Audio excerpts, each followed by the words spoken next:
Welcome to Shida's Talk. Hello everyone. Today I'm going to help you to study Class 10 English Unit 1 Second Lesson The Attic.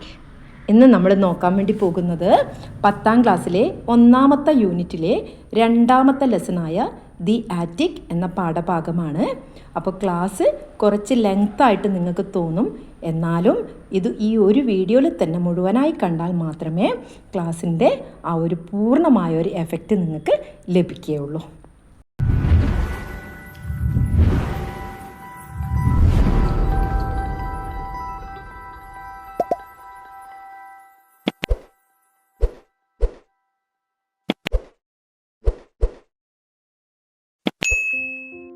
Okay dears, നമുക്ക് നമ്മുടെ ഇന്നത്തെ ക്ലാസ്സിലേക്ക് കിടക്കാം. In the attic, ഇതാണ് നമ്മുടെ 1ാമത്തെ യൂണിറ്റിലുള്ള 2ാമത്തെ lesson. അപ്പോൾ ഈ ഒരു ലെസണിലേക്ക് നേരിട്ട് കടക്കുന്നതിന് മുമ്പായിട്ട് നമുക്ക് ഇതിൻ്റെ ഓതറെ ഒന്ന് പരിചയപ്പെടേണ്ടതുണ്ട്. അപ്പം നമുക്ക് ആദ്യം ഒന്ന് ഓതറെ കുറിച്ചിട്ടുള്ള ആ ഒരു ഡിസ്ക്രിപ്ഷൻ എന്താണെന്ന് നമുക്ക് നോക്കിയിട്ട് വരാം. ഓക്കെ, നമുക്കിവിടെ കൊടുത്തിട്ടുണ്ട് അല്ലേ. നമ്മളിവിടെ ഈ ഒരു ഓതറുടെ പേര് നോക്കുമ്പോൾ അവിടെ പ്രനൗൺസ് ചെയ്യേണ്ട കറക്റ്റ് രീതി എന്താണെന്ന് ബ്രാക്കറ്റിൽ കൊടുത്തിട്ടുണ്ട്. നമ്മൾ ഇതുപോലെ തന്നെ ആ ഒരു കറക്റ്റ് പ്രനൗൺസിയേഷൻ ബ്രാക്കറ്റിൽ കൊടുത്തിട്ടില്ല എങ്കിൽ നമ്മൾ എന്തായിരിക്കും അത് വായിക്കുക? വ്ലാഡിസ്ലോ സ്പിൽമാൻ എന്നായിരിക്കും. പക്ഷേ അത് റോങ് ആണ്. ഇത് കറക്റ്റ് പോളിഷ് റൈറ്ററാണ്. അതുകൊണ്ട് തന്നെ ഇദ്ദേഹത്തിൻ്റെ ആ ഒരു പേരിൻ്റെ കറക്റ്റ് പ്രൊനൗൺസിയേഷൻ വരുന്നത് ഇവിടെ നമുക്ക് ബ്രാക്കറ്റിൽ കൊടുത്തിട്ടുണ്ട്. Wladyslaw Szpilman. Okay, Wladyslaw Szpilman 1911-2000 was a Polish pianist and a classical composer. അപ്പോൾ വാഡിസ്വാഫ് സ്പിൽമാൻ 1911 ജനിച്ച് 2000 മരണപ്പെട്ടു പോയ ഒരു പോളിഷ് പിയാനോയിസ്റ്റും ക്ലാസിക്കൽ കമ്പോസറുമാണ് അല്ലേ, സംഗീത രചയിതാവ്. ആര്? നമ്മുടെ Wladyslaw Szpilman. His memoir the pianist was published in 1946. അവിടെ നമ്മൾ മെമ്മോയിരുന്ന് നമ്മൾ വായിക്കേണ്ട ആവശ്യമില്ല. മെമ്മോ, ദാറ്റ് മീൻസ് അദ്ദേഹത്തിൻ്റെ ഓർമ്മക്കുറിപ്പ്. അപ്പോൾ ഇദ്ദേഹത്തിൻ്റെ ഓർമ്മക്കുറിപ്പായ ദ പിയാനോയിസ്റ്റ് 1946 പബ്ലിഷ് ചെയ്തിട്ടുണ്ട്. The book was adapted into a film by Roman Polanski in 2002. 2002 Roman പൊളൻസ്കി എന്ത് ചെയ്തിട്ടുണ്ട്? ഇത് ഒരു ഫിലിം ആക്കിയിട്ട് മാറ്റിയിട്ടുണ്ട്. ഇദ്ദേഹത്തിൻ്റെ ഈ ഒരു ജീവചരിത്ര കുറിപ്പ് എന്ന് നമുക്ക് വേണമെങ്കിൽ പറയാം. ദ പിയാനോയിസ്റ്റ് എന്നുള്ള ആ ഒരു ഓർമ്മക്കുറിപ്പ്, ആ ഒരു കഥയെ ഒരു ഫിലിം ആക്കി മാറ്റിയിട്ടുണ്ട്. Spillman composed over 500 works including piano pieces, songs and film scores. അപ്പം ഇദ്ദേഹം എത്ര സംഗീതങ്ങൾ രചിച്ചിട്ടുണ്ട് എന്നാണ് പറയുന്നത്, കമ്പോസ് ചെയ്തിട്ടുണ്ട് എന്നാണ് പറയുന്നത്. 500ഓളം വർക്കുകൾ അല്ലേ. അതിലെന്തൊക്കെ പെടുന്നുണ്ട്? പിയാനോ പീസ്, പിയാനോ ഉപയോഗിച്ച് ആലപിക്കുന്ന സംഗീതങ്ങൾ, കൂടാതെ ഫിലിം സ്കോർസ് എന്ന് പറഞ്ഞു കഴിഞ്ഞാൽ എന്താ ഉദ്ദേശിക്കുന്നത്? Film sound tracks. ഇതൊക്കെ ഇദ്ദേഹത്തിൻ്റെ ഈ രചനകളിൽ പെടുന്നതാണ്. ഇദ്ദേഹം കമ്പോസ് ചെയ്തിട്ടുള്ള 500ഓളം വർക്കുകൾ എന്ന് പറഞ്ഞിട്ടില്ലേ, അതിൽ ഇതൊക്കെ ഉൾപ്പെടുന്നതാണ്. അപ്പോൾ ഇത്രയാണ് നമുക്ക് വാഡിസ്വാഫ് സ്പിൽമാനെ കുറിച്ചിട്ടുള്ള ജസ്റ്റ് ഒരു ഡിസ്ക്രിപ്ഷൻ ഇവിടെ തന്നിരിക്കുന്നത്. ഇനി നമുക്ക് എന്ത് ചെയ്യാം? ഈ ഒരു കഥയുടെ സ്റ്റാർട്ടിങ്ങിലേക്ക് നമ്മൾ പോകാം. അതിനുശേഷം ഇതിൻ്റെ ഒരു ബാക്ക്ഗ്രൗണ്ട്, ഈ ഒരു കഥയുടെ ബാക്ക്ഗ്രൗണ്ട് എന്താണെന്ന് പറയാം. അല്ല എങ്കിൽ നിങ്ങൾക്കിത് കൃത്യമായ രീതിയിൽ ഈ കഥ മനസ്സിലാകാതെ പോകും. ആദ്യം തന്നെ നമുക്ക് ലെറ്റ്സ് റീഡ് ആൻഡ് റിഫ്ലക്റ്റ് എന്ന് പറയുന്ന ഭാഗത്ത് എന്തൊക്കെ കാര്യങ്ങളാണ് പറയുന്നത് എന്ന് നമുക്ക് നോക്കാം. അതുമായി ബന്ധപ്പെട്ടിട്ട് ഈ ഒരു കഥയുടെ സാഹചര്യം എന്താണ് എന്നുള്ളത് കൂടെ ഞാനിവിടെ വ്യക്തമാക്കാം. Every human being deserves to be free and to live with dignity. അപ്പോൾ ഇവിടെ ലെറ്റ്സ് റീഡ് ആൻഡ് റിഫ്ലക്റ്റ് എന്ന ഭാഗത്ത് പറയുന്നത് എല്ലാ മനുഷ്യർക്കും സ്വാതന്ത്ര്യത്തോടെയും അന്തസ്സോടെയും ജീവിക്കാനുള്ള അർഹതയുണ്ട് അല്ലേ. ഡിസേർവ് ആണ്, എല്ലാ മനുഷ്യർക്കും അതിനുള്ള അർഹതയുണ്ട്. Then these are universal human rights, but in the world we live in millions of people are denied these basic rights.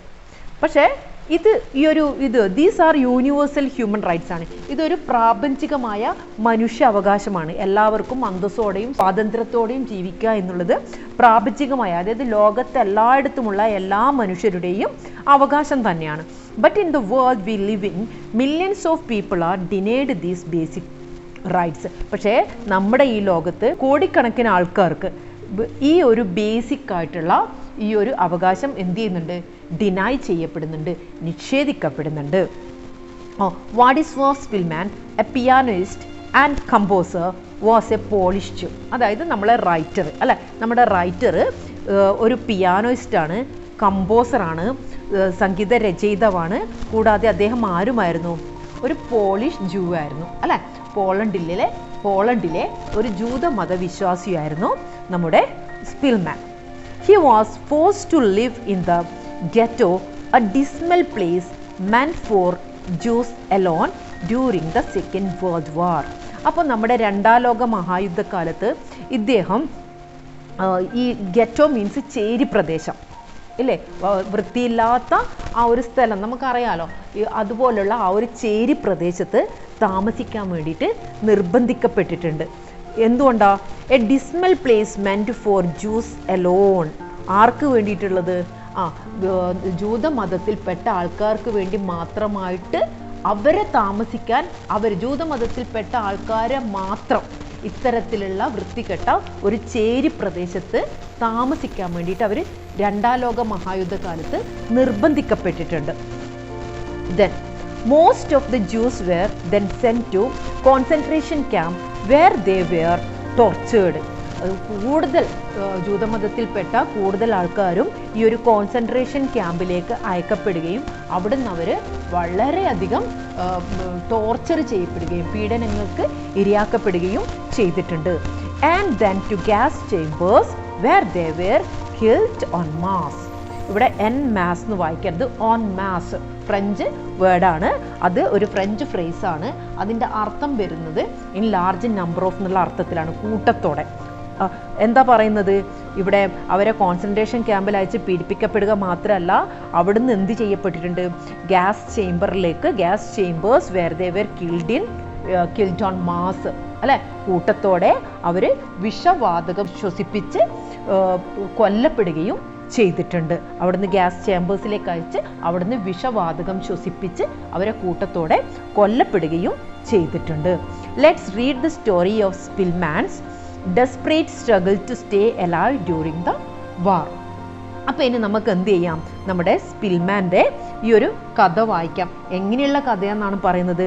Desperate struggle to stay alive, ജീവിക്കാനുള്ള വളരെ പരിതാപകരമായ പരിശ്രമത്തിൻ്റെ, അതായത് ജീവൻ നിലനിർത്താനുള്ള പരിതാപകരമായ അദ്ദേഹത്തിൻ്റെ ഒരു പരിശ്രമത്തിൻ്റെ കഥ നമുക്ക് വായിക്കാമെന്ന് പറഞ്ഞിട്ടുണ്ട്. അപ്പം നമുക്കിവിടെ പഠിക്കാനുള്ള ഇൻ ദി ആറ്റിക് എന്ന ഭാഗം ഇദ്ദേഹത്തിന്റെ ഓർമ്മക്കുറിപ്പായ ദ പിയാനോയിസ്റ്റിൽ നിന്നെടുത്ത ആ ഒരു ചെറിയ ഭാഗം മാത്രമാണ്. അപ്പൊ ഇതിന്റെ ആ ഒരു സാഹചര്യം എന്താണെന്ന് പറഞ്ഞാൽ മാത്രമേ നിങ്ങൾക്ക് ആ കഥയെ പൂർണ്ണ അർത്ഥത്തിൽ മനസ്സിലാക്കാൻ വേണ്ടി പറ്റുകയുള്ളൂ.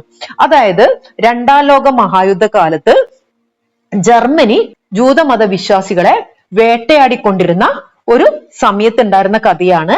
അപ്പം ഇദ്ദേഹം ഒരു ജൂതനാണെന്ന് പറഞ്ഞിട്ടുണ്ട്, പോളണ്ടിലെ ഒരു ജൂതനാണെന്ന് പറഞ്ഞിട്ടുണ്ട്.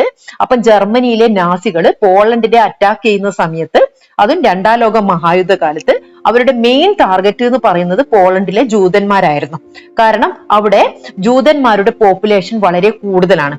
അപ്പൊ ആ സമയത്ത് അവിടെയുള്ള പല ജൂതന്മാരും ജീവൻ നിലനിർത്തുന്നതിന് വേണ്ടി പല സ്ഥലങ്ങളിലും ഒളിച്ച് താമസിക്കേണ്ടി വന്നിട്ടുണ്ട്. അതേപോലെ തന്നെ നമ്മുടെ റൈറ്ററും ഒളിച്ച് താമസിക്കുന്നതിന്റെ ഇടയിൽ അദ്ദേഹത്തെ ഒരു ജർമ്മൻ ഓഫീസർ കണ്ടുപിടിക്കുന്നു. അവിടുന്ന് അങ്ങോട്ടുള്ള ഒരു ഭാഗമാണ് നമുക്കിവിടെ പഠിക്കാനുള്ളത്. നമുക്ക് നോക്കാം എന്തൊക്കെ കാര്യങ്ങളാണ് നമ്മുടെ ഈ ഭാഗത്ത് പറയുന്നതെന്ന്. ആ സാഹചര്യം വ്യക്തമായല്ലോ. ഇനിയിപ്പം നമുക്ക് നേരെ കഥയിലേക്ക് കടക്കാം. അപ്പോൾ നമ്മുടെ റൈറ്റർ ഒളിച്ച് താമസിക്കുന്നിടത്ത് ഒരു ജർമ്മൻ ഓഫീസർ കടന്നു വരുന്നിടത്താണ് നമ്മുടെ കഥ ഇവിടെ ആരംഭിക്കുന്നത്. I slumped on the chair by the larder door. It was some time before I stammered with difficulty, "Do what you like to me.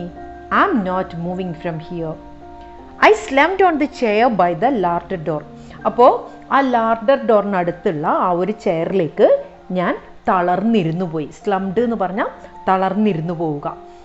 ലാർഡർ എന്ന് പറഞ്ഞാൽ നമ്മൾ സ്റ്റോർ റൂം എന്നൊക്കെ പറയില്ലേ, അതേപോലത്തെ ചെറിയ സാധനങ്ങളൊക്കെ വെക്കുന്ന റൂമിനാണ് ലാർഡർ എന്ന് പറയുന്നത്. അപ്പോൾ ലാർഡർ ഡോറിനടുത്തുള്ള ആ ഒരു ചെയറിൽ ഞാൻ തളർന്നിരുന്നു പോയി. It was some time before I stammered with difficulty, do what you like to me, I M not moving from here. Stammer എന്ന് പറഞ്ഞാൽ വിക്കി വിക്കി പറയുക.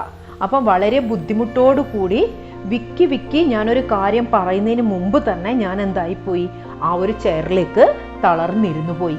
അപ്പം ആ ഒരു പറഞ്ഞ കാര്യം, വിക്കി പറഞ്ഞ കാര്യമാണ് ഇവിടെ ഇൻവേർട്ടഡിൽ കൊടുത്തിട്ടുള്ളത്. എന്താ അത്? Do what you like to me, I M not moving from here. നിങ്ങൾക്ക് എന്താണ് എന്നെ ചെയ്യാനുള്ളതെന്ന് വെച്ചാൽ ചെയ്യാം, ഞാനിവിടുന്ന് എന്ത് ചെയ്യില്ല, ഞാനിവിടുന്ന് അനങ്ങില്ല. അപ്പോൾ ഇതിനു മുമ്പുള്ള സാഹചര്യങ്ങൾ പറഞ്ഞതുകൊണ്ട് തന്നെ ഈ ഒരു ജർമ്മൻ ഓഫീസറെ കണ്ടപ്പോൾ എന്തുകൊണ്ടായിരിക്കാം നമ്മുടെ റൈറ്റർ അങ്ങനെ പറഞ്ഞത് എന്നുള്ള കാര്യങ്ങളൊക്കെ നിങ്ങൾക്ക് വ്യക്തമായിട്ടുണ്ടാവുമല്ലോ. ഒളിച്ച് താമസിക്കുകയാണ്. അപ്പോൾ ഇവരെ പോളണ്ടുകാരെ, പ്രത്യേകിച്ചിട്ടും പോളണ്ടിലുള്ള ജൂതന്മാരെ ഈ ജർമ്മൻ സേനക്ക് കയ്യിൽ കിട്ടിക്കഴിഞ്ഞാൽ അവർ ഉറപ്പായിട്ടും അവരെ ഉപദ്രവിക്കും. അതുകൊണ്ട് തന്നെയാണ് ഇവിടെ നമ്മളെ റൈറ്റർ ആ ഒരു ജർമ്മൻ ഓഫീസറെ കണ്ട ഉടനെ തന്നെ ഈ ഒരു രീതിയിൽ പറഞ്ഞത്. I have no intention of doing anything to you, the officer said. പക്ഷെ ആ ഓഫീസർ എന്താണ് മറുപടി പറഞ്ഞത്? എനിക്ക് നിങ്ങളെ യാതൊന്നും ചെയ്യാൻ ഉദ്ദേശമില്ല. Then he asked me, what do you do for living? അതിനുശേഷം ആ ഓഫീസർ നമ്മുടെ റൈറ്ററോട് ചോദിച്ചു, നിങ്ങൾ ജീവിക്കാൻ വേണ്ടി എന്താണ് ചെയ്യുന്നത്?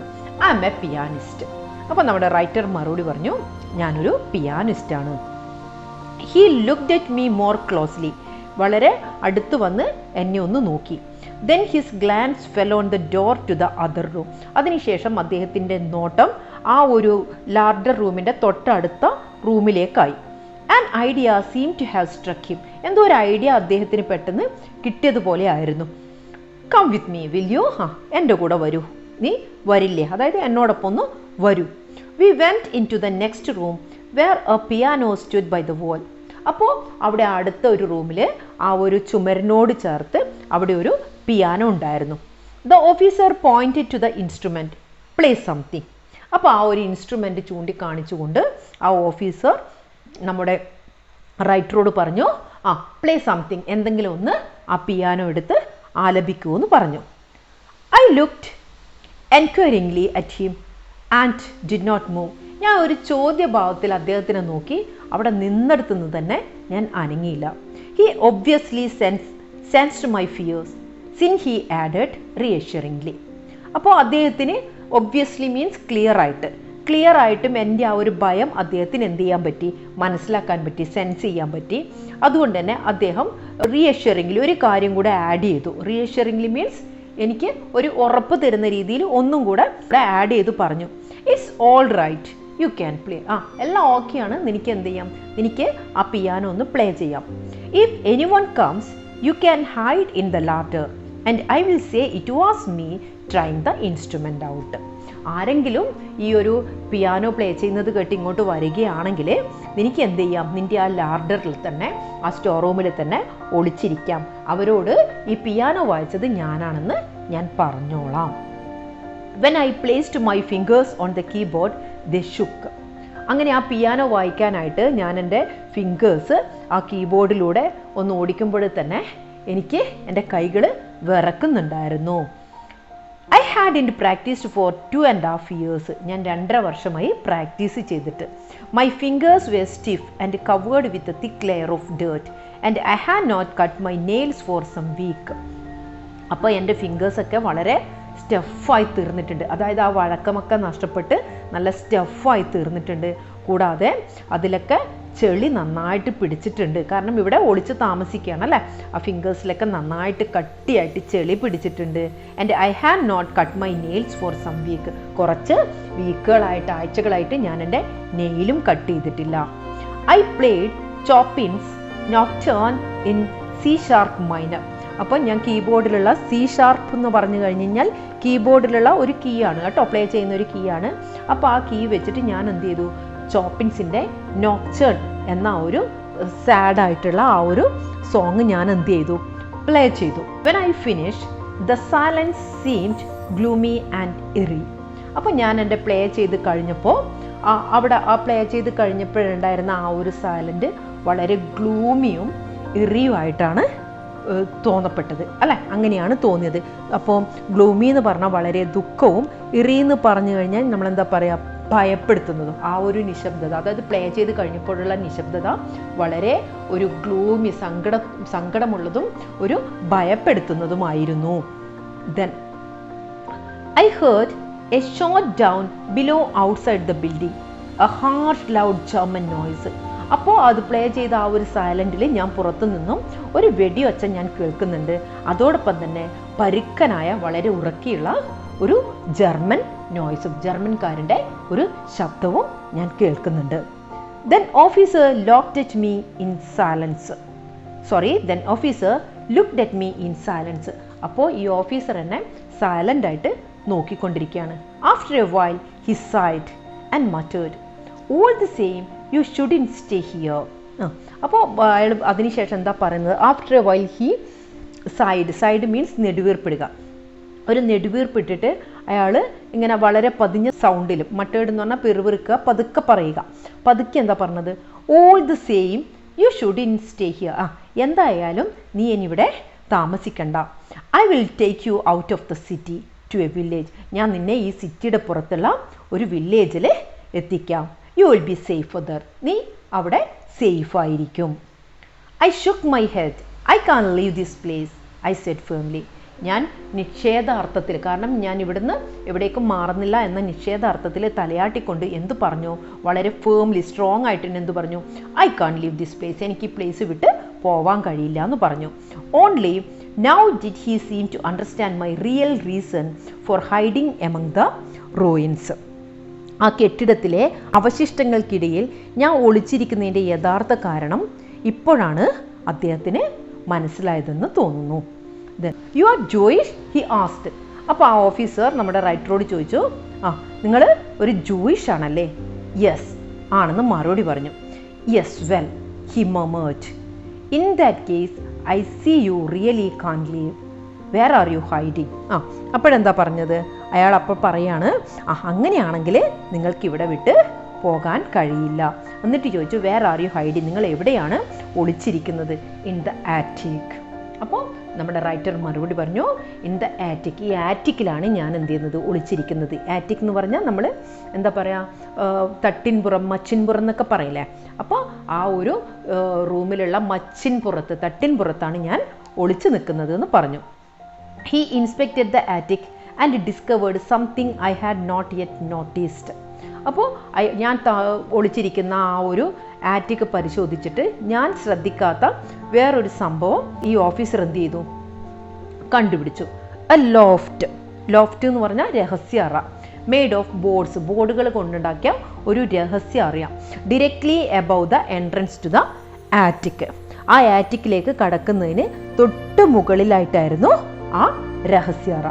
The officer said he thought I should hide in this loft. അപ്പോൾ ആ ഓഫീസർ പറഞ്ഞു, അയാൾക്ക് തോന്നുന്നു ആ ലോഫ്റ്റിൽ നീ ഒളിച്ചിരിക്കുന്നതായിരിക്കും നല്ലത്, ഈ ആറ്റിക്കിനേക്കാൾ ആ രഹസ്യ അറയിൽ ഒളിച്ചിരിക്കുന്നതായിരിക്കും നല്ലത്. He asked if I had anything to eat. അയാൾ അതോടൊപ്പം തന്നെ ഞാൻ എന്തെങ്കിലും കഴിച്ചിട്ടുണ്ടോ എന്നും കൂടെ ചോദിച്ചു. No I said. ഞാൻ പറഞ്ഞു ഇല്ല. Well never mind, he added hastily, I will bring you some food. അപ്പോൾ പറഞ്ഞു ഓക്കെ, ഇല്ല ഞാൻ എന്ത് ചെയ്യാം, ഞാൻ നിനക്ക് കുറച്ച് ഫുഡ് കൊണ്ടുവന്ന് തരാമെന്ന് അയാൾ വേഗം ധൃതിയിൽ പറഞ്ഞു. Only now did I venture A question of my own, are you German? അപ്പോൾ ഇത്രയും ഫ്രീ ആയിട്ട് അയാൾ സംസാരിച്ചപ്പോൾ മാത്രമാണ് എനിക്ക് അദ്ദേഹത്തിനോട് ഒരു ക്വസ്റ്റ്യൻ ചോദിക്കാനുള്ള ധൈര്യം ഉണ്ടായത്. വെഞ്ചർ എന്ന് പറഞ്ഞു കഴിഞ്ഞാൽ ടേക്ക് എ റിസ്ക്, ആ ഒരു ചോദ്യം ചോദിക്കാനുള്ള ആ ഒരു ധൈര്യം ഉണ്ടായത്. Are you German? എന്താണ് ചോദ്യം ചോദിച്ചത്? നിങ്ങളൊരു ജർമ്മൻ ആണോ എന്ന് ചോദിച്ചു അല്ലേ. He almost shouted his answer in agitation as if my question had been an insult. അപ്പോൾ അദ്ദേഹം അതിന് മറുപടി പറഞ്ഞത് കുറച്ചൊരു ദേഷ്യത്തോടെയായിരുന്നു. കാരണം എൻ്റെ ക്വസ്റ്റ്യൻ അദ്ദേഹത്തിനെ ഒരു ഇൻസൾട്ട് ചെയ്തതുപോലെയാണ് അദ്ദേഹത്തിന് തോന്നിയത്. എന്നിട്ട് അദ്ദേഹം മറുപടി പറഞ്ഞത് എന്താ? Yes I am and ashamed of it after everything that's been happening. അതേന്ന് പറഞ്ഞു. എന്നിട്ട് എന്തു പറഞ്ഞു? ഇവിടെ നടക്കുന്ന ഈ കാര്യത്തിലൊക്കെ ഞാനൊരു ജർമ്മനായതിൽ ഞാൻ ലജ്ജിക്കുന്നു എന്നും കൂടെ അദ്ദേഹം കൂട്ടിച്ചേർത്തു. അതുകൊണ്ട് തന്നെയാണ് ഒരു ജർമ്മൻ ആണോ എന്ന് ചോദിച്ചപ്പോൾ അദ്ദേഹം ഒരു ദേഷ്യത്തിൽ മറുപടി പറഞ്ഞതിൻ്റെ കാരണം അവിടെ ഈ രണ്ടാം ലോക മഹായുദ്ധ കാലത്ത് ജർമ്മൻകാർ നടത്തുന്ന ആ യുദ്ധത്തിൽ ഇദ്ദേഹത്തിന് അതൃപ്തി ഉണ്ടായിരുന്നു എന്ന് നമുക്ക് മനസ്സിലാക്കാം. ഇത്രയും ആൾക്കാരെ പോളണ്ടിലെ ഈ ജൂതന്മാരെയൊക്കെ ഇങ്ങനെ കൊന്നു തള്ളുന്നതിൽ അദ്ദേഹത്തിന് ആ ഒരു പ്രവർത്തനത്തോട് എതിർപ്പാണ്. Abruptly he shook hands with me and left. പെട്ടെന്ന് തന്നെ അദ്ദേഹം എനിക്ക് ഷേക്ക് ഹാൻഡ് തന്ന് അവിടെ നിന്നും പോയി. 3 days പാസ്റ്റ് ബിഫോർ ഹി റീഅപ്പിയർഡ്. അപ്പോൾ 3 ദിവസത്തിന് ശേഷം അദ്ദേഹം വീണ്ടും പ്രത്യക്ഷപ്പെട്ടു. It was evening, A pitch dark when I heard a whisper under my loft. അപ്പോൾ അതൊരു വൈകുന്നേരമായിരുന്നു, നല്ല കനത്ത ഇരുട്ടുള്ള ടൈം. പിച്ച് ഡാർക്ക് എന്ന് പറഞ്ഞാൽ കനത്ത ഇരുട്ട്. When I heard a whisper under my loft. എൻ്റെ ലോഫ്റ്റിൻ്റെ താഴെ ഞാനൊരു വിസ്പർ, അല്ലെ, പതിഞ്ഞ സ്വരം കേട്ടു. Hello, are you there? Hello, നിങ്ങൾ അവിടെ ഉണ്ടോ? Yes, I am here, I replied. ഞാനിവിടെയുണ്ട്, ഞാൻ എന്ത് ചെയ്തു? മറുപടി പറഞ്ഞു. Soon afterwards something heavy landed beside me. അപ്പോൾ അതിനുശേഷം തന്നെ എൻ്റെ അടുത്തേക്ക് എന്തോ ഹെവി ആയിട്ടുള്ളൊന്ന് എൻ്റെ അടുത്ത് വന്നു നിന്നു. അതായത് എൻ്റെ അടുത്ത് ഹെവി ആയിട്ടുള്ള എന്തോ ഒരു സാധനം വെച്ചു. Through the paper I felt several loaves and something soft which later turned out to be jam wrapped in a greaseproof paper. അപ്പോൾ ആ പേപ്പറിലൂടെ എനിക്ക് മനസ്സിലാക്കാൻ പറ്റി അത് കുറച്ച് ലോസ് മീൻസ് നമ്മൾ അപ്പം ബ്രെഡ് എന്നൊക്കെ പറയും. ബ്രെഡും അതിനോടൊപ്പം തന്നെ എന്തോ ഒരു സോഫ്റ്റ് ആയിട്ടുള്ള സാധനം, അല്ലേ, അത് പിന്നീട് എന്താണെന്ന് മനസ്സിലായി. ഗ്രീസ് പ്രൂഫ് പേപ്പറിലേക്ക് പൊതിഞ്ഞ ജാമാണെന്ന് മനസ്സിലായി. I quickly put the package to one side and called wait a moment. ഞാൻ പെട്ടെന്ന് തന്നെ ആ ഒരു പാക്ക്, ആ പൊതി ഒരു സൈഡിലേക്ക് മാറ്റിക്കൊണ്ട് എന്ത് വിളിച്ചു പറഞ്ഞു? ഒരു നിമിഷം നിൽക്കൂ എന്നുള്ളത് പറഞ്ഞു. The voice in the dark sounded impatient. What is it? അപ്പോൾ ആ ഒരു ഇരുട്ടിലുണ്ടായിരുന്ന ആ വോയിസ് വളരെ അക്ഷമനായിരുന്നു, വളരെ ക്ഷമയില്ലാതെ പെട്ടെന്ന് തന്നെ ചോദിക്കുകയാണ്, വാട്ട് ഈസ് ഇറ്റ്? എന്താണ്? ഹറിയ, പെട്ടെന്ന്. The guard so me coming here and I must stay long. Guard എന്ത് കണ്ടിട്ടുണ്ട്? ഞാൻ ഇങ്ങോട്ടേക്ക് വരുന്നത് കണ്ടിട്ടുണ്ട്. അതുകൊണ്ട് തന്നെ എനിക്ക് എന്ത് ചെയ്യാൻ പറ്റില്ല? അധിക സമയം ഇവിടെ തങ്ങി നിൽക്കാൻ പറ്റില്ല. Just hang on a few more weeks. The war will be over by spring at the latest. കുറച്ച് ദിവസം കൂടി നീ ക്ഷമയോടെ എന്ത് ചെയ്യും? നീ കാത്തിരിക്കൂ. പെട്ടെന്ന് തന്നെ യുദ്ധം എന്ത് ചെയ്യും? അവസാനിക്കും. സ്പ്രിംഗ് സീസൺ വരുന്നതോടുകൂടി, അതായത് സ്പ്രിംഗ് സീസൺ ആവുന്നതോടുകൂടി യുദ്ധം അവസാനിക്കും. അതുവരെ നീ കാത്തിരിക്കൂ. ഹാങ് ഓൺ എന്ന് പറഞ്ഞു കഴിഞ്ഞാൽ കാത്തിരിക്കുക. The voice fell silent. I did not know if the officer was still there or if he had gone. അപ്പോൾ അതും പറഞ്ഞ് ആ വോയിസ് ഒന്ന് നിശബ്ദമായി. അതുകൊണ്ട് തന്നെ ആ ഓഫീസർ അവിടെ ഉണ്ടോ അല്ല പോയോ എന്ന് എനിക്ക് അറിയുന്നുണ്ടായിരുന്നില്ല. But suddenly he spoke again. അപ്പോൾ പെട്ടെന്ന് തന്നെ വീണ്ടും ആ ഓഫീസർ സംസാരിക്കുകയാണ്. You must hang on, do you hear? നീ കാത്തിരിക്കൂ, അതായത് നീ പ്രതീക്ഷയോടെ കാത്തിരിക്കൂ. ഞാൻ പറയുന്നത് കേൾക്കുന്നില്ലേ? His voice sounded harsh, almost as if he were giving an order, convincing me of his unyielding belief that the war would end well for us. അപ്പോൾ ഈ രണ്ടാമത് പറയുമ്പോൾ അദ്ദേഹത്തിൻ്റെ വോയിസ് ഒരു ഓർഡർ പോലെയായിരുന്നു. ഓർഡർ പോലെ കുറച്ച് ഹാർഷായിരുന്നു. എന്തെന്നെ കൺവിൻസ് ചെയ്യിക്കാൻ വേണ്ടിയിട്ടായിരുന്നു? നമ്മുടെയൊക്കെ നല്ലതിന് വേണ്ടി യുദ്ധം എത്രയും പെട്ടെന്ന് തന്നെ അവസാനിക്കും എന്ന അദ്ദേഹത്തിൻ്റെ ആ ഒരു ഉറച്ച വിശ്വാസം, അദ്ദേഹത്തിൻ്റെ അചഞ്ചലമായ ആ ഒരു വിശ്വാസം എന്നെ ബോധ്യപ്പെടുത്തുന്ന രീതിയിൽ ഒരു പരിക്കൻ സൗണ്ടിലായിരുന്നു അദ്ദേഹം ഒരു ഓർഡർ പോലെ, പരിക്കൻ സൗണ്ടിലുള്ള ഒരു ഓർഡർ പോലെയായിരുന്നു പറഞ്ഞിട്ടുണ്ടായിരുന്നത്. Only then I did here the quiet sound of the attic door closing. അതിനുശേഷം ആറ്റിക് ഡോറിൻ്റെ ആ ഒരു ഡോറ് ക്ലോസ് ചെയ്യുന്ന പതിഞ്ഞ സൗണ്ട് ഞാൻ കേട്ടു. അതായത് അദ്ദേഹം അതും പറഞ്ഞ് അവിടെ നിന്ന് പോയി എന്ന് നമുക്ക് മനസ്സിലാക്കാം. Monotonous hopeless week passed by. ഒരു മൊണോട്ടോണസ് മീൻസ് ഒരു മാറ്റവുമില്ലാത്ത പ്രതീക്ഷയില്ലാത്ത ആഴ്ചകൾ കടന്നുപോയി. I heard less and less artillery fire. ഞാൻ കുറച്ചായിട്ട് പീരങ്കി ഒച്ചകൾ, യുദ്ധമാണല്ലേ, അപ്പോൾ അതിൻ്റെ കുറച്ചായിട്ട് പീരങ്കി ഒച്ചകൾ ഞാൻ കേൾക്കുന്നുണ്ട്. There were days when not a single shot broke the silence. നിശബ്ദതയെ തകർക്കുന്ന ഒരു വെടിയൊച്ച പോലും ഇല്ലാത്ത ദിവസങ്ങളും കടന്നുപോയി. അതായത് ഒരുപക്ഷെ ആ ഒരു യുദ്ധം കുറഞ്ഞു വരുന്നതിൻ്റെ പ്രതീതിയാവാം. Soldiers went up and down the stairs. often bringing large packages up to the attic and fetching others down. അപ്പോൾ പട്ടാളക്കാർ ഞാൻ താമസിക്കുന്ന ആ ഒരു കെട്ടിടത്തിൻ്റെ മുകളിലേക്ക് സ്റ്റെയേഴ്സിലേക്ക് മുകളിലേക്ക് കയറിപ്പോവുകയും താഴെ ഇറങ്ങി വരികയും ഒക്കെ ചെയ്യുന്നുണ്ടായിരുന്നു. ചിലപ്പോഴൊക്കെ വലിയ വലിയ പാക്കേജസ് അല്ലേ, പലപ്പോഴും വലിയ വലിയ പാക്കേജസ് അങ്ങോട്ടേക്ക് കൊണ്ടുവരികയും അതേപോലെ അതവിടെ നിന്ന് എടുത്തുകൊണ്ട് പോവുകയും ഒക്കെ ചെയ്യുമായിരുന്നു. But my hiding place was well chosen. No one ever thought of searching the loft. ഞാൻ താമസിക്കാൻ തിരഞ്ഞെടുത്ത എൻ്റെ ഒളിത്താവളം വളരെ നല്ലതായിരുന്നു. ആരും ഒരിക്കൽ പോലും ലോഫ്റ്റിൽ തിരച്ചിൽ നടത്തുന്നതിനെക്കുറിച്ച് ചിന്തിച്ചിട്ട് പോലും ഉണ്ടായിരുന്നില്ല. On 12th December the officer came for the last time. അങ്ങനെ ഡിസംബർ 12 ആ ഓഫീസർ അവസാനമായി എന്നെ കാണാൻ വന്നു. He brought me a larger supply of bread than before and a warm eiderdown. അപ്പോൾ ഇത്രയും കാലം കൊണ്ടുവന്നതിനേക്കാൾ വളരെ കൂടുതൽ ബ്രെഡും അതോടൊപ്പം തന്നെ ഒരു eiderdown. Eiderdown means തൂവൽ കൊണ്ടുണ്ടാക്കിയ ഒരു മെത്ത, അതും അദ്ദേഹം കൂടെ കൊണ്ടുവന്നിട്ടുണ്ടായിരുന്നു. He told me he was leaving Warsaw with his detachment and I must on no account lose heart. അപ്പോൾ അദ്ദേഹം വന്നിട്ട് പറയാണ്, അദ്ദേഹവും അദ്ദേഹത്തിൻ്റെ ഡിറ്റാച്ച്മെൻറ്റ് എന്ന് പറഞ്ഞാൽ അദ്ദേഹം അടങ്ങിയിരിക്കുന്ന ആ ഒരു നിയുക്ത സേന, അവർ വാർസോ എന്ന പ്രദേശം വിടുകയാണ്. അപ്പോൾ നീ എന്ത് ചെയ്യണം? നീ ഒരിക്കലും നിരാശപ്പെടരുത്, നല്ലത് മാത്രം പ്രതീക്ഷിക്കുക. And I must on no account lose heart. But how will I survive the street fighting? I asked anxiously. പക്ഷേ ഞാൻ ഉത്കണ്ഠാകുലനായി അദ്ദേഹത്തോട് ചോദിച്ചു, ഞാൻ എങ്ങനെയാണ് ഈ തെരുവ് യുദ്ധം അതിജീവിക്കുക? If you and I have survived this inferno for over 5 years, he replied, it's obviously God's will for us to live.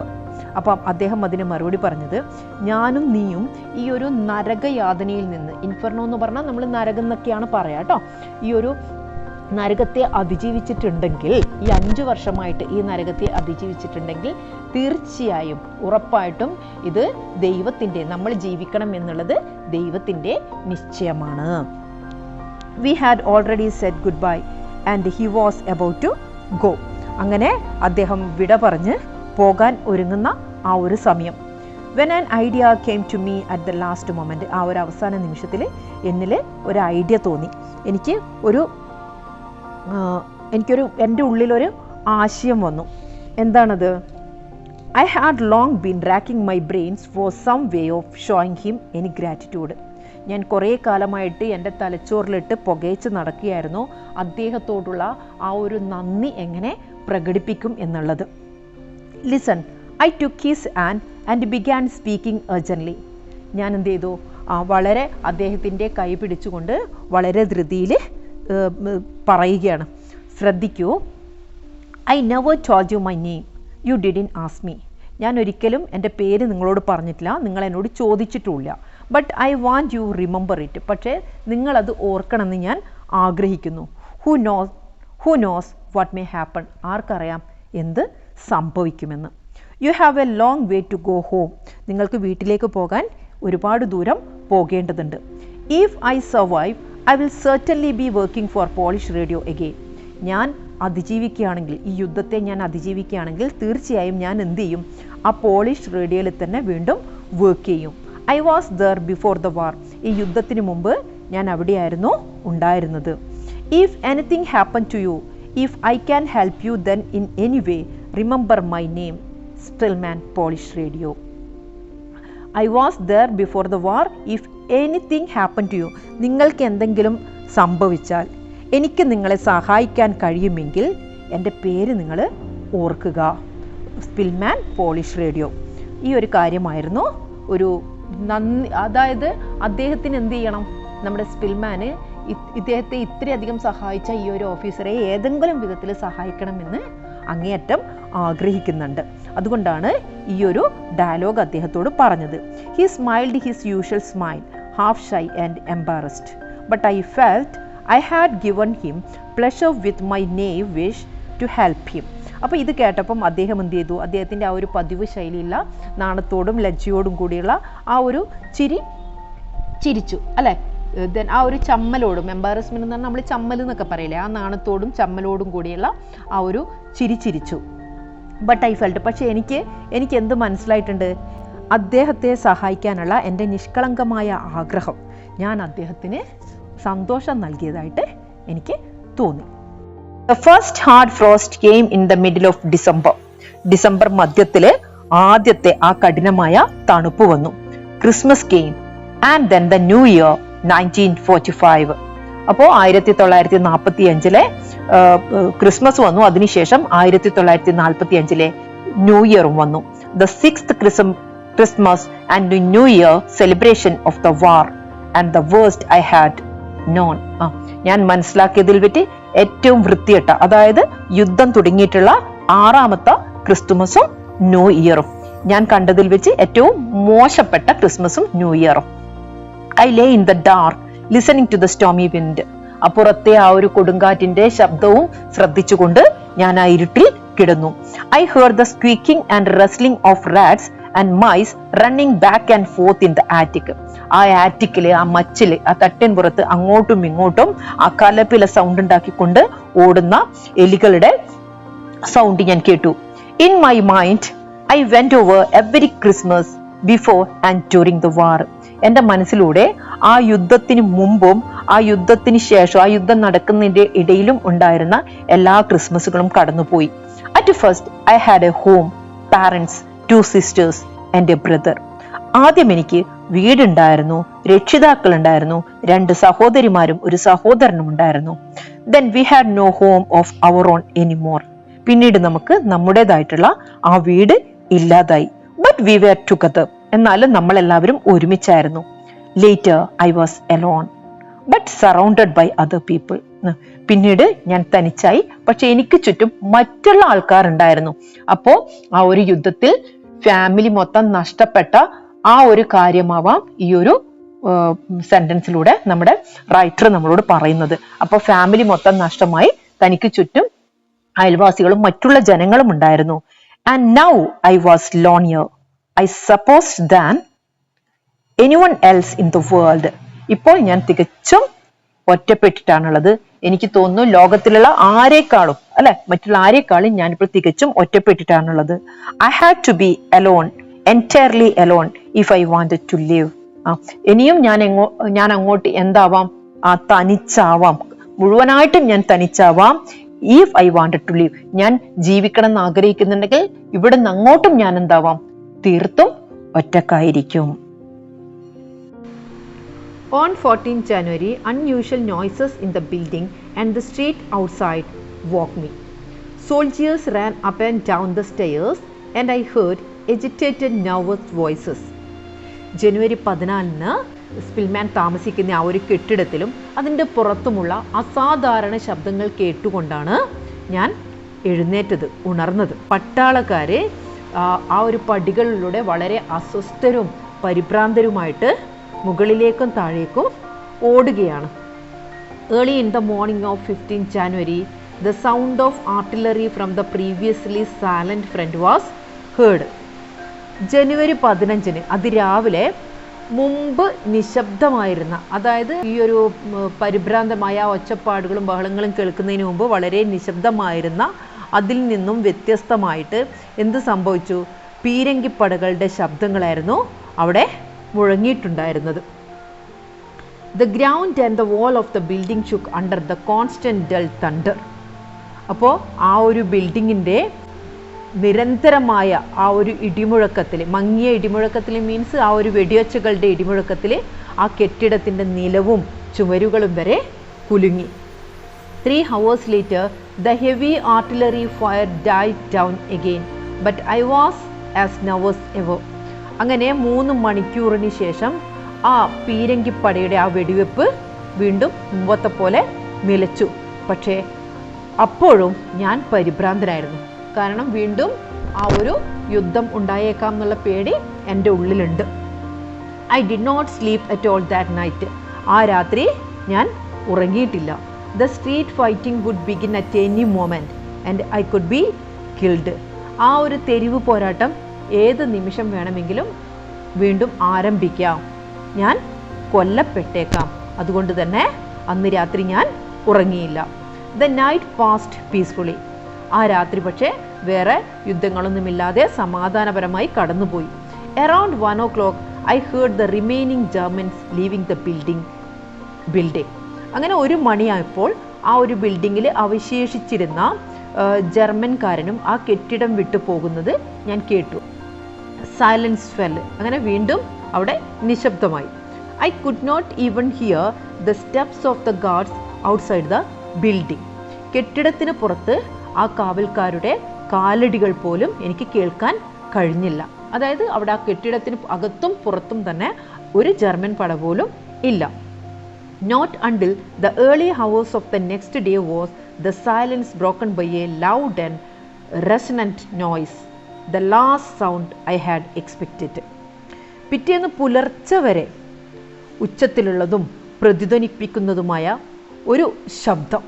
അതായത് പിറ്റേ ദിവസം, അന്ന് തലേ ദിവസം സമാധാനപരമായിട്ട് ഉറങ്ങി പിറ്റേന്ന് രാവിലെ ആയപ്പോൾ വളരെ ഉച്ചത്തിലും ആ ഒരു പ്രതിധ്വനി ഉണ്ടാക്കുന്ന രീതിയിലുള്ളതുമായ അതിഭയങ്കരമായ ഒരു ശബ്ദം ആ തലേന്നുണ്ടായിരുന്ന ആ ഒരു നിശബ്ദതയെ ഭേദിച്ചു, അല്ലെങ്കിൽ ഇല്ലാതാക്കി. അതായത് പുലർച്ചെ വീണ്ടും എന്തുണ്ടായി? അതിഭയങ്കരമായ ഒരു സൗണ്ട് ഉണ്ടായി. അത് ഞാൻ പ്രതീക്ഷിച്ച അവസാന ശബ്ദമായിരുന്നു. Radio loudspeakers set up somewhere nearby were broadcasting announcements in Polish of the defeat of Germany and the liberation of Warsaw. സമീപത്ത് എവിടെയോ താമസിച്ചിരുന്ന ആ റേഡിയോ ലൗഡ് സ്പീക്കർ ജർമ്മനിയുടെ ആ ഒരു പരാജയത്തെയും വാർസയുടെ വിമോചനത്തെയും കുറിച്ചുള്ള പോളിഷ് പ്രഖ്യാപനങ്ങൾ ആ സമയത്ത് പ്രക്ഷേപണം ചെയ്യുന്നുണ്ടായിരുന്നു. The German had withdrawn without a fight. ജർമ്മൻകാർ യാതൊരു പോരാട്ടവുമില്ലാതെ അവിടെ നിന്നും പിൻവാങ്ങി. As soon as it began to get light, I prepared feverishly for my first venture out. അങ്ങനെ ആ ഒരു ലൈറ്റ്, അതായത് പിറ്റേന്ന് രാവിലെ ആ ഒരു ലൈറ്റ് വന്നപ്പോൾ തന്നെ ഞാൻ എന്ത് ചെയ്തു? വളരെ ധൃതിയിൽ പുറത്ത് കടക്കാനുള്ള, അല്ലേ, എൻ്റെ ആ ഒരു അത്രയും ദിവസമുള്ള ഒളിച്ചിരുന്നതിൽ നിന്നുള്ള ആദ്യത്തെ പുറത്ത് കടക്കൽ, അതിന് വേണ്ടിയിട്ട് ഞാൻ എന്ത് ചെയ്തു? ധൈര്യം കാണിച്ചു പുറത്ത് കടക്കാൻ വേണ്ടിയിട്ട്. My officer had left me a German military overcoat to keep me from freezing. ഞാൻ തണുത്ത് മരവിക്കാതിരിക്കാൻ വേണ്ടി എനിക്ക് എൻ്റെ ജർമ്മൻ ഓഫീസർ ഒരു ഓവർകോട്ട് തന്നിട്ടുണ്ടായിരുന്നു. I had already put it on when I suddenly heard the rhythmic footstep of guards out in the road again. പെട്ടെന്ന് തന്നെ അവിടെ നിന്ന് പട്ടാളക്കാരുടെ റിതമിക്കായിട്ടുള്ള ആ ഒരു കാലടി ശബ്ദങ്ങൾ കേൾക്കുന്ന സമയത്ത് ഞാൻ ഈ ഓവർകോട്ട് ധരിച്ചിട്ടുണ്ടായിരുന്നു. Had the Soviet and Polish troop withdrawn then? അപ്പോൾ ആ പട്ടാളക്കാരുടെ ആ ഒരു കാലടി ഒച്ചകൾ കേട്ടപ്പോൾ പോളിഷ് സൈന്യങ്ങൾ പിൻവാങ്ങിയില്ലേ? അപ്പോൾ അതായത് യുദ്ധം കഴിഞ്ഞില്ലേ, അവരിനിയും ഇവിടെ നിന്നും പിൻവാങ്ങിയില്ലേ എന്നൊരു സംശയമാണ് നമ്മുടെ സ്പിൽസ്മാന് ഉണ്ടാകുന്നത്. I sunk on my mattress. അപ്പോൾ പട്ടാളക്കാർ അവിടെ നിന്നും പോയിട്ടില്ലെങ്കിൽ വീണ്ടും ആർക്ക് പുറത്ത് കിടക്കാൻ വേണ്ടി പറ്റില്ല? നമ്മുടെ സ്പിൽമാന് പുറത്ത് കിടക്കാൻ പറ്റില്ല. അതുകൊണ്ട് തന്നെ ഞാൻ എൻ്റെ മെത്തയിൽ വീണ്ടും മുഖം പൂഴ്ത്തി കിടന്നു. utterly dejected and lay there until something new came to my ears. utterly dejected means അങ്ങേയറ്റം പൂർണ്ണമായും നിരാശനായിട്ട് ഞാൻ എന്ത് ചെയ്യാണ്? and lay there until something new came to my ears. എൻ്റെ കാതുകളിൽ പുതിയ എന്തെങ്കിലും ഒന്ന് വരുന്നത് വരെ, അതായത് വേറെ എന്തെങ്കിലും ഒരു സൗണ്ടിന് വരുന്നത് വരെ ഞാൻ എന്ത് ചെയ്തു? അവിടെ കിടന്നു. The voices of women and children. At all cost I had to get information. അപ്പോൾ സ്ത്രീകളുടെയും ശബ്ദങ്ങൾ, അതായത് ആ ഒരു പുതിയ എന്തെങ്കിലും ഒരു സൗണ്ട് വരുന്നത് വരെ ഞാനവിടെ കിടന്നു. അപ്പോൾ ആ ഒരു പുതിയ സൗണ്ട് വന്നത് എന്താ? സ്ത്രീകളുടെയും കുട്ടികളുടെയും ശബ്ദങ്ങൾ കേൾക്കാൻ കഴിഞ്ഞു. At all cost I had to get information. എന്തായാലും എനിക്ക് എന്ത് ചെയ്യണം? വിവരങ്ങൾ ശേഖരിക്കണമായിരുന്നു. കാരണം എന്താണ് അവിടെ നടക്കുന്നത് എന്നുള്ള ആ ഒരു വിവരം എനിക്ക് അറിയണമായിരുന്നു. അതറിയണമെങ്കിൽ എന്ത് ചെയ്യണം? അവിടെ നിന്ന് പുറത്ത് കടക്കുക തന്നെ ചെയ്യണം, അല്ലേ? I ran downstairs, put my head out of the front door and looked out. ഞാൻ ആ പടികളിലൂടെ താഴെ ഇറങ്ങി എൻ്റെ തല മുൻവശത്തെ ഡോറിലൂടെ പുറത്തേക്കിട്ട് നോക്കി. It was a grey misty morning. മഞ്ഞു മൂടിയ ഒരു പ്രഭാതമായിരുന്നു. To my left, not far away, stood a woman soldier in a uniform that was difficult to identify at this distance. എൻ്റെ ഇടതുഭാഗത്ത് അധികം ദൂരെ അല്ലാതെ ഒരു വുമൻ സോൾജിയർ അവരുടെ യൂണിഫോമിൽ നിൽക്കുന്നുണ്ടായിരുന്നു. പക്ഷേ ആ യൂണിഫോം ആ ഒരു ദൂരത്തിൽ നിന്നും എനിക്ക് തിരിച്ചറിയാൻ പ്രയാസമായിരുന്നു. അതൊരു ജർമ്മൻ പട്ടാളക്കാരിയാണോ അതല്ല പോളിഷ് പട്ടാളക്കാരിയാണോ എന്നുള്ളത്. A woman with a bundle on her back was approaching from my right. എൻ്റെ വലതുഭാഗത്ത് നിന്നും പിറകിൽ ഒരു ബാണ്ടക്കെട്ടുമായി ഒരു സ്ത്രീ എൻ്റെ അടുത്തേക്ക് നടന്നു വരുന്നുണ്ടായിരുന്നു. When she came closer, I ventured to speak to her. അവർ നടന്ന് എൻ്റെ അടുത്തെത്തിയപ്പോൾ ഞാൻ അവരോട് സംസാരിക്കാൻ വേണ്ടി ധൈര്യം കാണിച്ചു. Hello, excuse me, I called in a muted voice, beckoning her over. അപ്പോൾ അവരോട് ഞാൻ പതിഞ്ഞ സൗണ്ടിൽ ആംഗ്യം കാണിച്ചുകൊണ്ട്, ബെക്കനിങ് മീൻസ് ആംഗ്യം കാണിക്കുക, ആംഗ്യം കാണിച്ചുകൊണ്ട് എക്സ്ക്യൂസ് മീ എന്ന് പറഞ്ഞു. She stared at me, dropped her bundle and took to her heels with a shriek of a German. Immediately the guard turned, saw me, aimed and fired her machine pistol. എന്നെ കണ്ട ഉടനെ തന്നെ ആ സ്ത്രീ എന്ത് ചെയ്തു? അവരുടെ ആ ഒരു ബാണ്ടക്കെട്ട് താഴെ ഇട്ടുകൊണ്ട് ഉറക്കെ ഒരു ജർമ്മൻ എന്നും പറഞ്ഞു നിലവിളിച്ചു. കാരണം സ്പിൽമാൻ ഇട്ടിരിക്കുന്നത് ആ ജർമ്മൻ ഓഫീസറുടെ ഓവർകോട്ടാണ്. അതുകൊണ്ട് തന്നെ സ്പിൽമാൻ ഒരു ജർമ്മൻ ആണെന്ന് അവർ തെറ്റിദ്ധരിച്ചു. Immediately the guard turned. ആ സ്ത്രീയുടെ നിലവിളി കേട്ട ഉടനെ തന്നെ ആ ഒരു ഗാർഡ് എന്ത് ചെയ്തു? ആ ഒരു പട്ടാളക്കാരി തിരിഞ്ഞു നോക്കി. അവരെന്നെ കാണുകയും ചെയ്തു. Aimed and fired her machine pistol. എന്നെ നോക്കി അവരുടെ ആ ഒരു മെഷീൻ പിസ്റ്റൾ ഫയർ ചെയ്തു. The bullet hit the wall and without thinking I rushed up the stairs and took refuge in the attic. അപ്പോൾ ആ ബുള്ളറ്റുകൾ ആ ചുമരിൽ, അവിടെ ഉണ്ടായിരുന്ന ആ ചുമരുകളിൽ തട്ടി. വേറെ ഒന്നും ആലോചിക്കാതെ ഞാൻ തിരിച്ചെന്ത് ചെയ്തു? എൻ്റെ ആ ഒരു ആറ്റിക്കിലേക്ക്, തട്ടിൻപുറത്തേക്ക് ഓടിച്ചെന്ന് അഭയം പ്രാപിച്ചു. Looking out of my little window a few minutes later, I saw that the whole building was surrounded. Looking out of my little window a few minutes later, കുറച്ച് കഴിഞ്ഞ് ഞാൻ എന്ത് ചെയ്തു? എൻ്റെ ആ ഒരു ചെറിയ വിൻഡോയിലൂടെ നോക്കിയപ്പോൾ എന്താണ് കാണാൻ കഴിഞ്ഞത്? ആ ഒരു ബിൽഡിംഗ് മൊത്തം എന്ത് ചെയ്തിട്ടുണ്ട്? പട്ടാളക്കാർ വളഞ്ഞിട്ടുണ്ട്. I heard soldiers calling to each other and then the sound of shots and exploding hand grenades. അപ്പോൾ അവർ പരസ്പരം വിളിച്ചു പറയുന്നതും കൂടാതെ അവിടെ വെടിയൊച്ചകളുടെയും ഗ്രാനേഡുകളുടെയും സൗണ്ട് എനിക്ക് കേൾക്കാൻ കഴിഞ്ഞു. This time my situation was absurd. ഈ ഒരു സമയത്ത് എൻ്റെ സിറ്റുവേഷൻ, എൻ്റെ സാഹചര്യം എന്ന് പറഞ്ഞാൽ അത്രയും മോശമായിരുന്നു. I was going to be shot by a Polish soldiers in liberated Warsaw. Warsaw ആ ഒരു യുദ്ധത്തിൽ നിന്നും, വാർസോവിന് സ്വാതന്ത്ര്യം ലഭിക്കുന്ന ആ ഒരു സമയത്തേക്കും ഞാൻ എന്ത് ചെയ്യാൻ പോവുകയാണ്? പോളിഷ് പട്ടാളക്കാരിൽ നിന്നും വെടികൊള്ളാൻ പോവുകയാണ്. On the very verge of freedom, അതായത് പോളണ്ട് സ്വാതന്ത്ര്യത്തോട് അടുത്തിരിക്കുന്ന ആ ഒരു സമയത്ത്. Feverishly I began to wonder how I could make them realise that I was Polish before they dispatched me to the next world as a German in hiding. അപ്പോൾ ഞാൻ എന്ത് ചെയ്യാൻ തുടങ്ങി? വളരെ ധൃതിയിൽ ചിന്തിക്കാൻ, എനിക്ക് എന്ത് ചെയ്യാൻ കഴിയും? ഞാനൊരു പോളണ്ടുകാരനാണെന്ന് അവർക്ക് തിരിച്ചറിയാൻ വേണ്ടി എനിക്ക് എന്ത് ചെയ്യാൻ പറ്റുമെന്ന് ഞാൻ ചിന്തിക്കാൻ തുടങ്ങി. ഏതിനു മുമ്പായിട്ട്? എന്നെ ഒരു ഒളിച്ചിരിക്കുന്ന ജർമ്മനായിട്ട് അവർ അടുത്ത ലോകത്തേക്ക് പറഞ്ഞയക്കുന്നതിന് മുമ്പ്. ഡെസ്പാച്ച്ഡ് എന്ന് പറഞ്ഞാൽ ഒരു സ്ഥലത്തു നിന്നും മറ്റൊരു സ്ഥലത്തേക്ക് പറഞ്ഞയക്കുക. ഇവിടെ ഈ ഒരു സ്ഥലത്തു നിന്നും മറ്റൊരു സ്ഥലത്തേക്ക് പറഞ്ഞയക്കുക എന്ന് പറഞ്ഞാൽ എന്താ? പരലോകത്തേക്ക് എന്നെ ഒരു ജർമ്മൻ, ഒളിച്ചിരിക്കുന്ന ഒരു ജർമ്മൻകാരനായിട്ട് അവർ പറഞ്ഞയക്കുന്നതിന് മുമ്പ് തന്നെ ഞാനൊരു പോളിഷ്കാരനാണ് എന്ന് എങ്ങനെ അവരെ തിരിച്ചറിയിക്കാൻ പറ്റുന്ന ഞാൻ ആലോചിക്കാൻ തുടങ്ങി.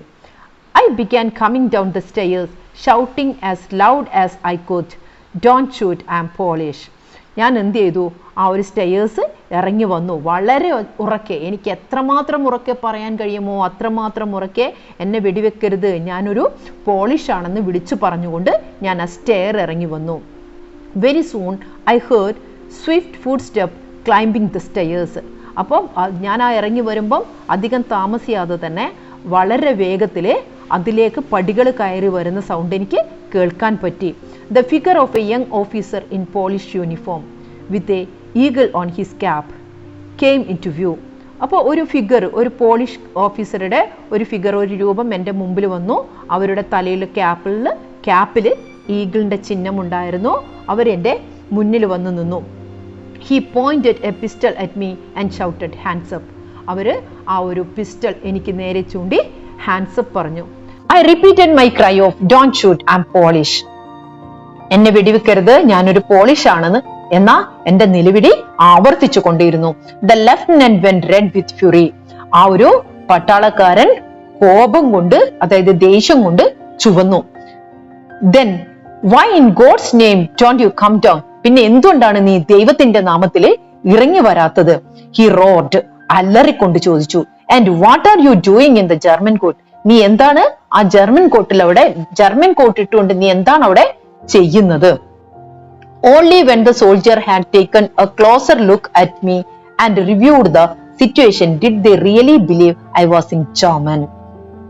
സൈനികർ എന്നെ സൂക്ഷ്മമായി പരിശോധിച്ച് എന്റെ സാഹചര്യങ്ങളൊക്കെ ഒന്ന് അവര് അവലോകനം ചെയ്ത് നോക്കിയപ്പോഴാണ് ഞാൻ ഒരു ജർമ്മൻകാരനല്ല എന്ന് അവർ വിശ്വസിച്ചത്.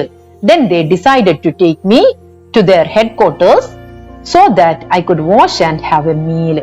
അതുകൊണ്ട് തന്നെ അവരെന്നെ എന്ത് ചെയ്തു? പിന്നീട് അവരുടെ ഹെഡ്ക്വാർട്ടേഴ്സിലേക്ക് കൊണ്ടുപോയി എനിക്ക് കുടിക്കാനും ഭക്ഷണം കഴിക്കാനൊക്കെയുള്ള അവസരം ഒരുക്കി തന്നു. After 2 weeks well cared for by the military. അങ്ങനെ 2 ആഴ്ചക്ക് ശേഷം ആ ഒരു മിലിറ്ററിയുടെ പരിചരണമൊക്കെ കഴിഞ്ഞ് I walk through the street of Warsaw without fear. ഞാൻ എന്ത് ചെയ്യാണ്? വാർസോയുടെ സ്ട്രീറ്റിലൂടെ യാതൊരു ഭയവുമില്ലാതെ നടക്കുകയാണ്. A free man for the first time in almost 6 years. 6 വർഷത്തിന് ശേഷം ആദ്യമായിട്ട് ഞാൻ വളരെ ഫ്രീ ആയിട്ട് നടക്കുകയാണ്. I looked over to the north of the city where the ghetto had been, where 500,000 Jews had been murdered. അങ്ങനെ ആ ഒരു സ്ട്രീറ്റിലേക്ക് നടക്കുമ്പോൾ ആ സ്ട്രീറ്റിന്റെ നോർത്ത് വശത്ത് where the ghetto had been, മുമ്പ് ഗെറ്റോ ഉണ്ടായിരുന്ന ആ ഒരു സ്ഥലം, ആ ഒരു ഗെറ്റോയില് ഏതാണ്ട് 1/2 കോടിയിലധികം ജൂതന്മാരെ എന്ത് ചെയ്തിട്ടുണ്ട്? കൊല്ലപ്പെട്ടിട്ടുണ്ട്. There was nothing left of it. അവിടെ ഇപ്പോൾ ഒന്നും തന്നെ കാണാനില്ല. Tomorrow I must begin a new life with nothing but a death behind me. I went on my way. നാളെ മുതൽ ഞാൻ എന്ത് ചെയ്യും? ഒരു പുതിയ ജീവിതം ആരംഭിക്കും. With nothing but death behind me.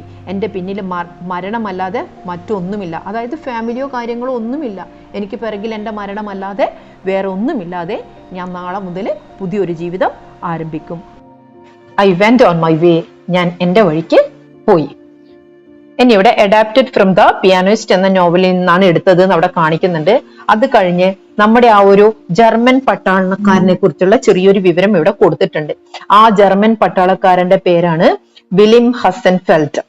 ആ സോൾജർ, അയാൾ എന്ത് സംഭവിച്ചിട്ടുണ്ട്, അയാൾക്ക് എന്താ സംഭവിച്ചത് എന്നതും കൂടെ നമുക്ക് ഇവിടെ നോക്കാം. William Hosenfeld, the soldier who saved Wladyslaw Szpilman also saved many other individuals. Wladyslaw സ്പിൽമാനെ സഹായിച്ചതുപോലെ തന്നെ മറ്റു പല വ്യക്തികളെയും നമ്മുടെ ഈ വില്യം ഹസൻഫെൽഡ് എന്ത് ചെയ്തിട്ടുണ്ട്? രക്ഷിച്ചിട്ടുണ്ട്. He was captured by the Red Army towards the end of the war. ആ ഒരു യുദ്ധത്തിന്റെ അവസാനമാകുമ്പോഴേക്കും Red Army means Soviet Army അല്ലെ, ഈ പോളിഷ് ആർമിയോടൊപ്പം ചേർന്ന് സോവിയറ്റ് ആർമിയും പോളിഷ് ആർമിയും ആയിരുന്നു ജർമ്മൻ പടക്കെതിരെ യുദ്ധം ചെയ്തിരുന്നത്. അപ്പോ അതിലുണ്ടായിരുന്ന സോവിയറ്റ് ആർമി ഇയാളെ, ആരെ, ഈ റെഡ് ഹസൻഫെൽഡിനെ കീഴടക്കിയിട്ടുണ്ടായിരുന്നു. He could not contact Szpilman. അദ്ദേഹത്തിന് എന്ത് ചെയ്യാൻ കഴിഞ്ഞിട്ടുണ്ടായിരുന്നില്ല? സ്പിൽമാനെ കോണ്ടാക്ട് ചെയ്തിട്ടുണ്ടായിരുന്നില്ല. And died in Soviet prison in 1952. അങ്ങനെ 1952 എന്ത് ചെയ്തു? സോവിയറ്റ് പ്രിസണിൽ വെച്ച് അദ്ദേഹം അന്തരിച്ചു. അതിന്റെ ഇടയിൽ അദ്ദേഹം കൺഫസ് ചെയ്യാൻ വേണ്ടിയിട്ട് ഇദ്ദേഹം ഒരുപാട് ജൂതന്മാരെ, പോളിഷുകാരെ രക്ഷിച്ചിട്ടുണ്ട് എന്നുള്ള കാര്യം കൺഫസ് ചെയ്യാൻ വേണ്ടിയിട്ടൊക്കെ ശ്രമിച്ചിട്ടുണ്ടായിരുന്നു. പക്ഷെ അതൊന്നും തന്നെ സോവിയറ്റ് ആർമി കൈക്കൊണ്ടിട്ടുണ്ടായിരുന്നില്ല. അപ്പൊ ഇത്രയും കാര്യങ്ങളാണ് നമ്മുടെ ഈ ഒരു പാഠഭാഗത്തുള്ളത്. ക്ലാസ് കുറച്ച് ലെങ്ത് ആണ്. 2 പാർട്ടായിട്ട് ചെയ്യുമ്പോൾ നിങ്ങൾക്ക് ആ ഒരു കഥയുടെ പൂർണ്ണ രൂപം ഉൾക്കൊള്ളുന്നതിന് ബുദ്ധിമുട്ടാവുന്നത് കൊണ്ടാണ് ഒറ്റ പാർട്ട് തന്നെ ലെങ്ത് ആയിട്ട് ചെയ്തത്. ക്ലാസ് ഇഷ്ടമായിട്ടുണ്ടെങ്കിൽ തീർച്ചയായും ലൈക്ക് ചെയ്യുക. സബ്സ്ക്രൈബ് ചെയ്യാതെ കാണുന്നവർ ദയവായി ഒന്ന് സബ്സ്ക്രൈബ് ചെയ്യുക. Okay, thank you.